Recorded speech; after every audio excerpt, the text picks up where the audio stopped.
नमस्कार विद्यार्थी मित्रांनो, या व्हिडिओमध्ये आपण त्रिकोण अतिशय सोप्या पद्धतीने आणि 2 ते 3 सेकंदात कसे मोजणार हे पाहणार आहोत।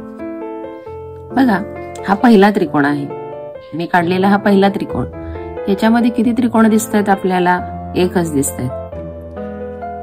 आपण सोप्याकडून अवघडाकडे जाणार आहोत, म्हणून मी हा सोपा त्रिकोण अगोदर दिलाय। आता त्यानंतर या त्रिकोणामध्ये आपल्याला 1 आणि 2 असे 2 त्रिकोण दिसतात, पण याच्यात फक्त 2 त्रिकोण नाहीयेत, तर हा एक आणि हा दुसरा।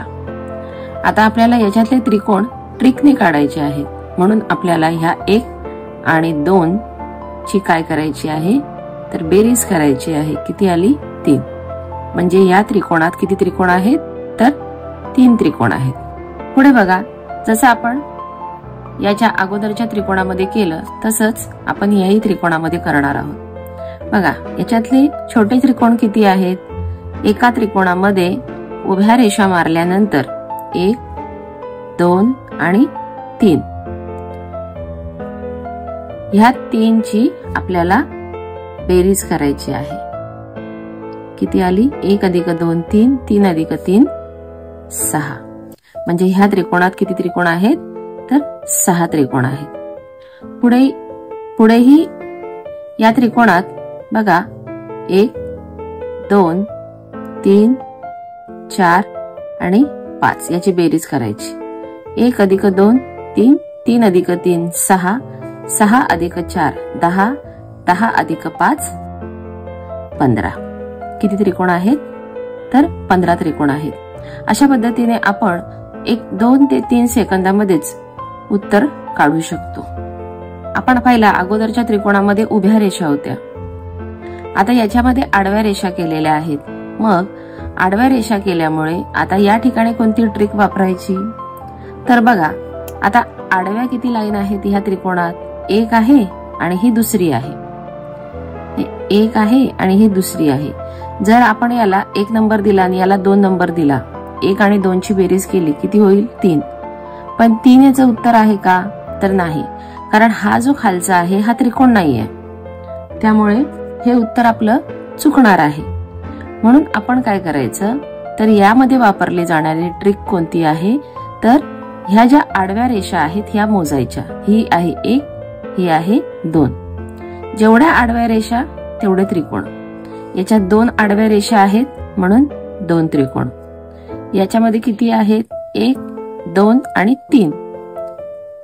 1, 2 आणि 3, म्हणून यामध्ये किती त्रिकोण आहेत तर 3 त्रिकोण आहेत। ह्या त्रिकोणामध्ये किती आडव्या रेषा आहेत तर 1, 2, 3, 4 आणि 5। म्हणजे याच्यात किती त्रिकोण आहेत तर 5 त्रिकोण आहेत। आता बघा पुढची आकृती, यामध्ये उभ्या रेषा पण आहेत आणि आडवी रेष पण आहे, म्हणजे उभी रेष पण आहे आणि आडवी रेष पण आहे। आता अगोदर आपण उभं मोजून घेऊया।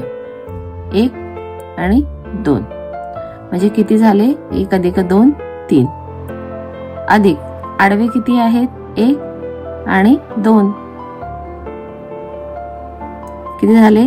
2 आणि इकडचे 2, याच्यामुळे 2 त्रिकोण तयार झालेत, म्हणून 1, 2 आणि हा 1, 2 म्हणजे किती झाले? 2 आणि 2 4। आता आपण उभे त्रिकोण कसे काढायचे किंवा आडवे त्रिकोण कसे काढायचे हे पाहिलं। मग त्याच पद्धतीने आपण जर असं काढलं तर आपलं हे उत्तर काय होणार आहे तर चुकणार आहे। म्हणून आपण काय करायचं तर यामध्ये आडवी रेष जी आहे ती आपल्याला गृहीत धरायची नाही। उभ्या रेषेमुळे 2 त्रिकोण होत आहेत, 2, आणि ह्या 2चा गुणाकार त्याच्या पुढची संख्या म्हणजे 2च्या पुढची संख्या किती आहे तर 3, आणि भागिले किती करायचे तर 2 करायचे। मग किती आले? हे 2 गेले, 2 गेले, बे एके बे, उरले किती? 3। आता आडव्या रेषा किती आहेत तर बघा, ही 1 आहे, ही 2 आहे, म्हणून ह्या आलेल्या उत्तराला 2 ने गुणायचं आहे। 3 2 6, किती उत्तर आलं? 6। म्हणजे ह्या त्रिकोणात किती त्रिकोण आहेत तर एकूण 6 त्रिकोण आहेत। पुढचा त्रिकोण पाहू। आता याच्यामध्ये सुद्धा उभ्या रेषेमुळे किती त्रिकोण होत आहेत? 1, 2 आणि 3. ह्या 3चा त्याची पुढची संख्या म्हणजे 4 त्याचा गुणाकार करायचा भागिले 2. बे एके बे, बे दुने 4 आणि 3 दुने 6 म्हणजे किती आलं? उत्तर 6 आलं.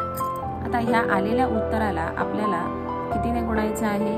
तर याच्यामध्ये किती आडव्या रेषा आहेत? 1 आणि 2 म्हणजे कितीने गुणायचं?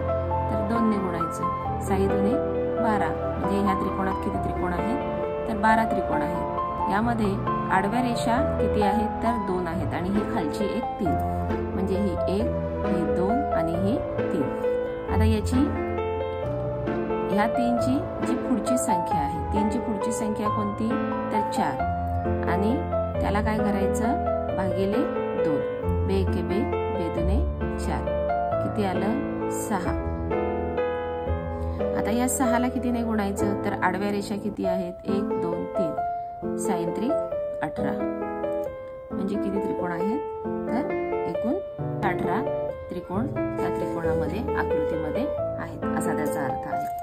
आता इथे बघा, इथे आपण त्रिकोणाला क्रमांक देऊ 1 2 3 4. आता या 4ची पुढची संख्या कोणती आहे? तर 5. त्याला भागिले काय करायचं? 2. बे एके बे, बे दुने 4 5 दुने किती आलं? तर 10 म्हणजे 10. आता उभे 10 आले. आडव्या रेषा किती आहेत? 1 2 3 4 आणि 5. या 10ला कितीने गुणायचं? 5ने गुणायचं. 10 5 50 म्हणजे ह्या आकृतीमध्ये किती त्रिकोण आहेत? तर एकूण 50 त्रिकोण आहेत. ह्या आकृतीमध्ये किती त्रिकोण आहेत? तर 1 2 3 4 आणि हा एक मोठा 5 म्हणजे किती त्रिकोण आहेत? 5. आता याच्या आधाराने आपल्याला पुढील आकृती सोडवायची आहे. तर बघा, ह्या त्रिकोणामध्ये किती त्रिकोण आहेत? असा त्रिकोण असला की त्याच्या आतल्या त्रिकोणामुळे किती त्रिकोण होतात? तर 4 होतात. आता ह्या त्रिकोणामुळे किती त्रिकोण झाले? तर पुन्हा 4 त्रिकोण झाले आणि एक मोठा त्रिकोण किती झाले? 9 म्हणजे याच्यात किती त्रिकोण आहेत? तर एकूण 9 त्रिकोण आहेत. आता इथे बघा, हा आतला त्रिकोण त्याच्यामुळे 4 त्रिकोण झालेत. त्याच्यानंतरचा हा बाहेरचा त्याच्यामुळे 4 त्रिकोण झालेत. त्यानंतर हा बाहेरचा त्याच्यामुळे 4 त्रिकोण झालेत आणि एक मोठा त्रिकोण किती झाले? 4 आणि 4 8 आणि 4 12 आणि 1 13 म्हणजे किती त्रिकोण झाले? तर 13 त्रिकोण झाले. आता बघा, पुढच्या आकृतीमध्ये आपण पाहिलं की ह्या त्रिकोणामुळे किती त्रिकोण तयार होत आहेत? ह्या आतल्या त्रिकोणामुळे 4 त्रिकोण तयार होत आहेत आणि हे त्रिकोण मोजायचे अधिक एक मोठा त्रिकोण 1 किती झाले? 5. आता ह्या 5 मध्ये हे छोटे त्रिकोण जे आहेत ते काय करायचे? तर त्याच्यात मिळवायचे. 1 2 3 4 5 आणि 6 किती आले? अधिक 6 म्हणजे 5 आणि 6 11 म्हणजे ह्या त्रिकोणात आकृतीत 11 त्रिकोण आहेत. आता पुढे बघा, ह्या आतल्या त्रिकोणामुळे किती त्रिकोण झालेत? 4. ह्या त्रिकोणामुळे किती त्रिकोण झालेत? 4 आणि 1 9. आता ह्या 9 मध्ये 1 2 3 4 5 6 काय करायचे? तर मिळवायचे म्हणजे उत्तर किती आलं? तर 15 आलं. म्हणजे ह्या आकृतीत किती त्रिकोण आहेत? तर एकूण 15 त्रिकोण आहेत. आता बघा, ही त्रिकोण, ह्या त्रिकोणामध्ये आपल्याला भरपूर त्रिकोण दिसत आहेत, पण हे मोजणं सुद्धा अतिशय सोपं आहे. बघा, याच्यात किती लेअर तयार झाले? तर हा 1 हा 2 आणि हा 3. हा 1 हा 2 आणि हा 3. आता बघा, या त्रिकोणामध्ये 3 काय आहेत? तर लेअर आहेत. आता हे 3 असलेले लेअर आपल्याला असेच खाली लिहून घ्यायचे 1 2 आणि हा 3. आता हा 1 चा आपल्याला 1 असाच घ्यायचा आहे. आता हा 1 पुढची संख्या कशी काढायची? तर हा 1 आणि हा 2 याची काय करायची? तर बेरीज करायची. किती आली? 3. ही 3 आली. आता ह्या 3 आणि ह्या 3 ची काय करायची? बेरीज करायची. किती आली? 6. 3 आणि 3 6. आता याच्यामध्ये आपल्याला ही सगळी बेरीज 3 आणि 1 आणि 3 4 4 आणि 6 10 घेतले. आता एवढ्यावरच उत्तर आलंय का? तर नाही. या 10 च्या वरची जी संख्या आहे ती सोडून द्यायची, ही संख्या घ्यायची, वरची संख्या सोडून द्यायची. तर 10 ही जी संख्या घ्यायची आहे ती याच्यामध्ये काय करायची? तर अधिक करायची. 10 आणि 3 किती? तर 13. म्हणजे ह्या त्रिकोणात किती त्रिकोण आहेत? तर एकूण 13 त्रिकोण आहेत. आता पुढची आकृती बघूया. याच्यामध्ये किती लेअर आहेत? 1 2 3 आणि 4. 1 2 3 आणि 4. तर बघा आपण ते खाली लिहून घेऊया. 1 2 3 आणि 4. ह्या 1 चा 1 असाच घ्यायचा. 1 मध्ये 2 मिळवले किती झाले? 3. नंतर या 3 मध्ये 3 मिळवले किती झाले? 6. आता या 6 मध्ये हे 4 मिळवायचे म्हणजे किती झाले? आलेल्या बेरजेत हे 4 मिळवायचे म्हणजे किती झाले? 10 झाले. 6 मध्ये 4 मिळवले 10 झाले. आता याची टोटल करूया. 1 आणि 3 4, 4 आणि 6 10, 10 आणि 10 20. किती आले? 20. आता 20च्या वरची संख्या सोडून द्यायची, ही घ्यायची, ही सोडून द्यायची, ही घ्यायची. जी घ्यायची आहे ती याच्यामध्ये अधिक करायची. 20 आणि 6 26, 26 आणि 1 27. म्हणजे ह्या आकृतीमध्ये किती त्रिकोण आहेत? तर एकूण 27 त्रिकोण आहेत. तर अशा पद्धतीने आपण ट्रिक वापरून 2 ते 3 सेकंदामध्येच कोणत्याही आकृतीतले त्रिकोण काढू शकतो. याचा अधिक सराव करा आणि सरावाने ही उत्तरं अजूनही कमी वेळेत तुम्हाला सोडवता येऊ शकतात. तर असेच अभ्यासपूर्ण नवनवीन व्हिडिओ पाहण्यासाठी व्हिडिओला लाईक करा आणि चॅनलला जास्तीत जास्त सबस्क्राईब करा.